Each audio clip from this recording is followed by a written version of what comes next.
உள்ள போவாதீங்க, வெளியே வாங்க, உள்ள போவாதீங்க அப்படின்னு இருக்கலாம்.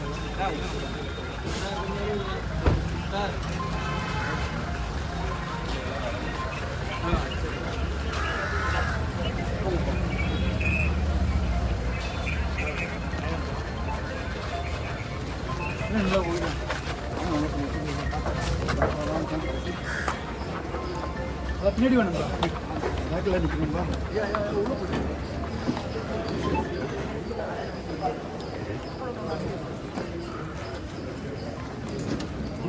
ப்ரோ ப்ரோ ப்ரோ வயசானவங்களுக்கு வழி கொடுப்போம். ஏன் பாய்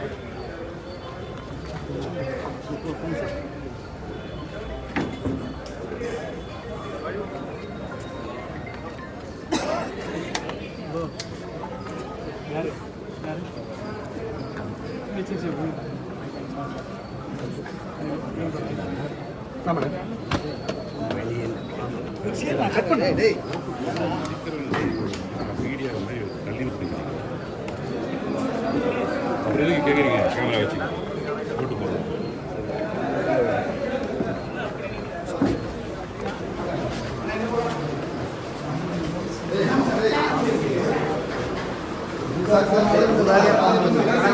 சார் கொஞ்சம் பார்க்கலாம் சார். கொஞ்சம் பின்னாடி கொஞ்சம் தள்ளி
பின்னாடி வாங்க, எல்லாரும் எடுத்து பாருங்க.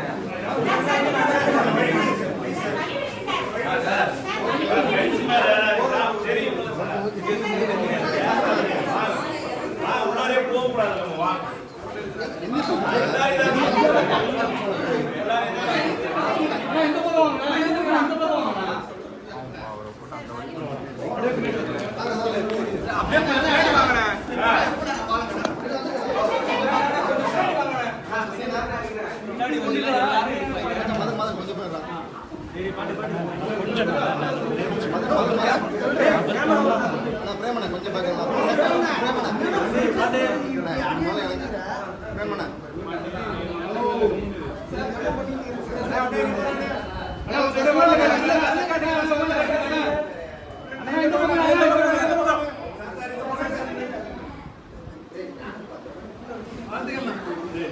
நன்றிண்ணா நன்றிண்ணா.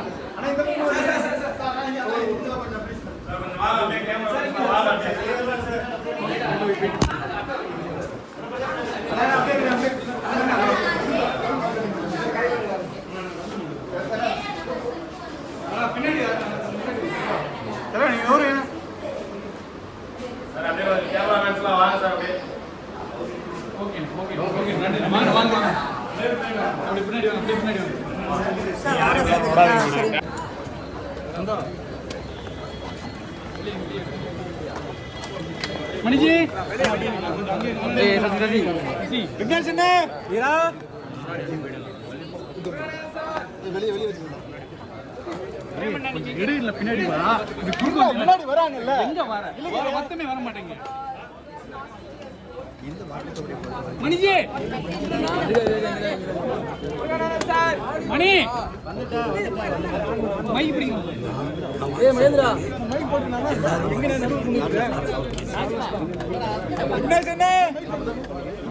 சார் வெயிட் வெயிட் அவனுக்கு தள்ளி நீ மகேந்திரா மைக்கு போடுறீங்க அம்மா அம்மா அம்மா கொஞ்சம் வெளியே வந்துருங்கம்மா. எல்லாம் ஆபரேஷன் இல்லைங்க. கொஞ்சம் வெளியே போங்க.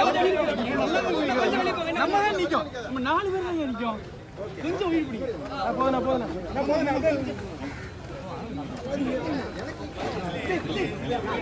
சீக்கிரமா வந்து ஜனநாயகத்தை ஆட்டி இருக்கீங்க. வாக்காளர்களுக்கு என்ன சொல்லுங்க?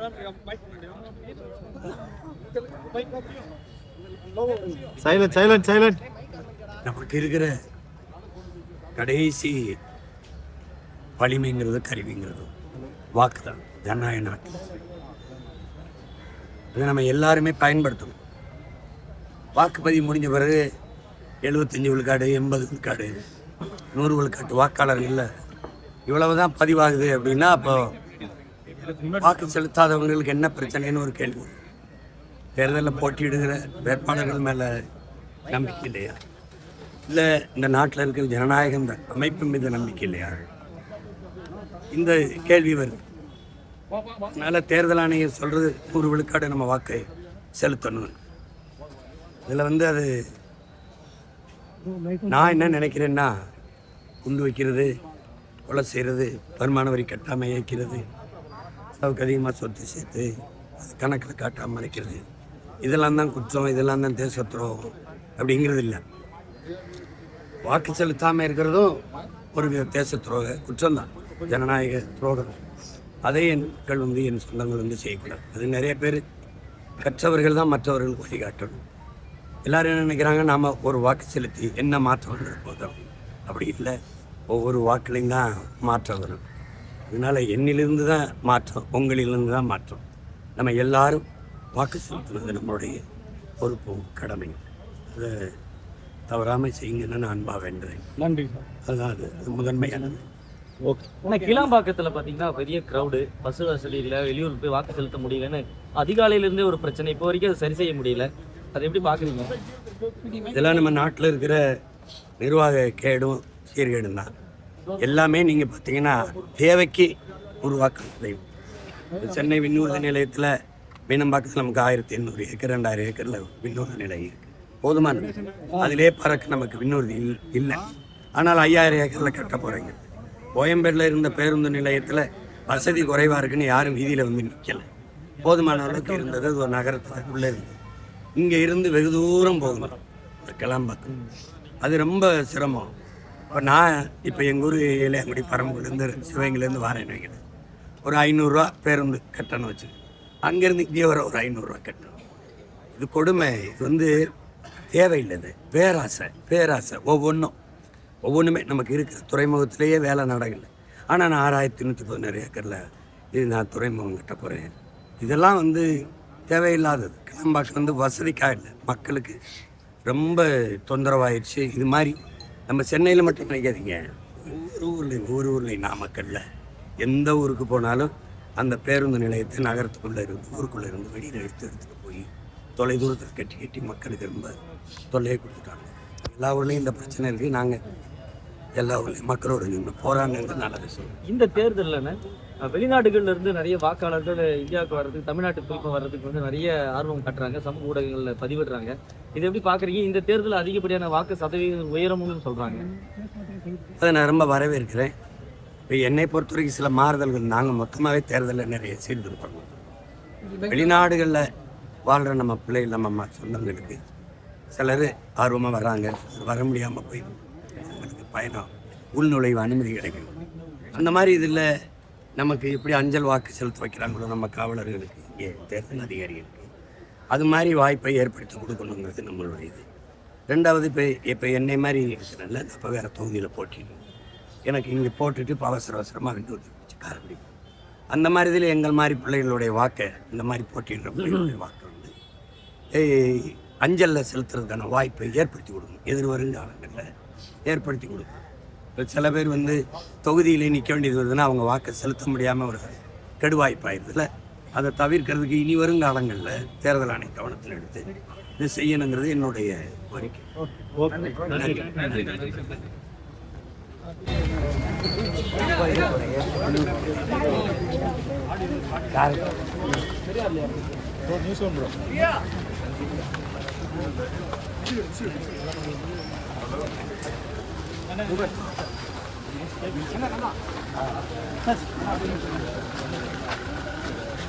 வாக்களிப்புங்கிறது அவ்வளவு முக்கியமானது. ஏன்னா வாக்கில் வென்றதில்லை, அதனால எல்லாருமே போட்டு வாக்கு செலுத்தாமல் இருக்கிறது வருமான வரி ஏற்கிறது, இந்த மாதிரி தேசத்துறை அது மட்டும் வாக்கு செலுத்தாமையும் இந்த தேசத்துறை அது செய்யப்படுது. எல்லாத்தையும் உங்களுக்கு யாருக்கு பிடிக்குதோ உங்களுக்கு செலுத்து செலுத்து, அதெல்லாம் ஒன்று அது எப்போவுமே இயங்காது. உங்களுக்கே தெரியும், அது ஒரு நாடக நிறுவனம். அப்புறம் சாலையில் போகிற நம்மளை 500-600 கோடி நான் பக்கமாக எடுத்திருக்கேன். 1000 கோடிக்கிட்ட ஒரு பொறுமையான உரைச்சி பொருள் எடுத்திருக்கேன்னு சொல்லுது. காசு கொடுக்குறாங்களா இல்லையா? வெளிப்படையாக தெரியுது. 1000 கொடுக்குறாங்க, 1000 கொடுக்குறாங்க, 1000 கொடுக்குறாங்க, 5000 வெள்ளி காசு, தங்க காசு உங்களுக்கு தெரியும், தெரியாமல் இல்லை. இப்போ இதெல்லாம் தடுக்கும். இந்த பணம் இருந்தால் தான் அரசியல் செய்ய முடியும். தேர்தல் ஆணையம் அங்கீகம் எல்லா கட்சியும் எல்லாருமே வெவ்வேறு வடிவங்களை கொடுக்குறாங்க. உங்களுக்கு தெரியும், ஏற்கனவே சாப்பாடு தப்பா ஹாட் பாக்ஸ் இதெல்லாம் பரிசு தேவைப்படுறாங்க. சில தொகுதியில் எல்லாம் 3000, கரூர்லாம் 5000.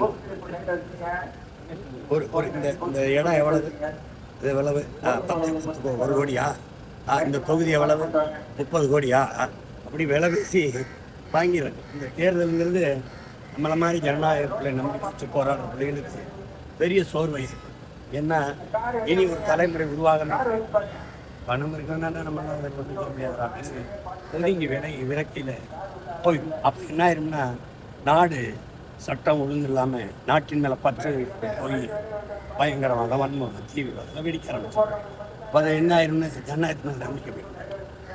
இப்போ பாருங்கள், கற்பனோடு செய்ய முடியாது, காசு இல்லாத தேர்தல் நிறுத்திட்டாங்க. இது ரொம்ப ஆபத்தான போக்கு. தமிழ்நாடு இப்போ என்ன விலை இந்த 5 ஆண்டுக்கு ஒரு 15,000 கோடி வாங்கிடு அப்படி வந்துருச்சு. கேட்டால் ஏழாயிரம் மதிப்பு ஒரு 20,000 கோடி. யார் யாருக்கு அவங்களுக்கு 5 ஆண்டு நாட்டை கொடுத்து அப்படி தானே கொண்டு வந்து மாற்றணும். பக்கத்தில் இருக்க கேரளா காசு கொடுக்க முடியும், விவசாயி கொடுக்க முடியும். இதே பார்க்க இதே கம்யூனிஸ்ட் பொதுவாக காசு இதில் சரி நடந்து முடிஞ்சிருக்கு. ஏதாவது பார்த்தீங்க நம்ம தான் 8000 டோக்கன் 10,000 டோக்கன் மாற்றணும். இந்த ஒற்றை வரலாறு தான்.